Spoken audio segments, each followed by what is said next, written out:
We don't need the news to tell us the climate crisis is here. We all have stories.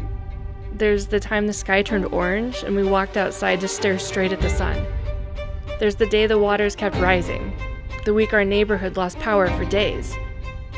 Our generation knows what it's like to live with dread sitting in our gut. We see our friends, we find joy and meaning and humor, but it's always with that undercurrent, the ticking clock. In our lifetimes, how bad's it gonna get? Two wildfires are heading toward a village in southern New Mexico and forcing people to leave their homes. Millions without power and flooding is an issue as a heat advisory could be underway today. When disaster strikes, they put our pain on the news, but why not the cause? We know the names of the men who are killing us. Before we were even born, our government gave them the power to sacrifice our lives for profit. And now, we watch them burn our homes, our families, our health, whole towns, whole ecosystems disposable.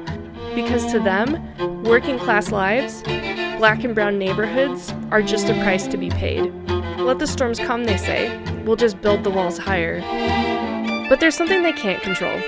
They spend millions spreading lies and buying off politicians because when their disasters strike, we take care of each other.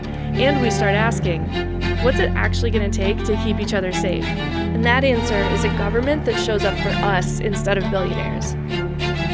It's millions of good green union jobs that can stop the crisis the big oil's never going to create.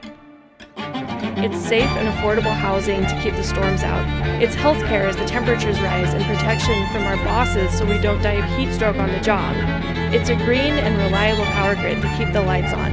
It's the future that we deserve. So it's time to take down the handful of men standing in its way. This year, every time disaster strikes, our generation says enough. Enough with the denial, enough with our leaders saying there's nothing they can do. Big oil is headed for the graveyard where an older generation buried big tobacco.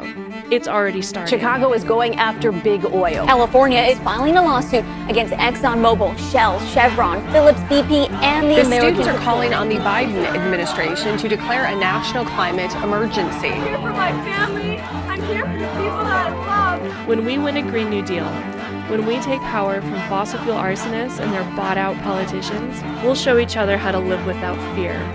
Live without that dread. Enough.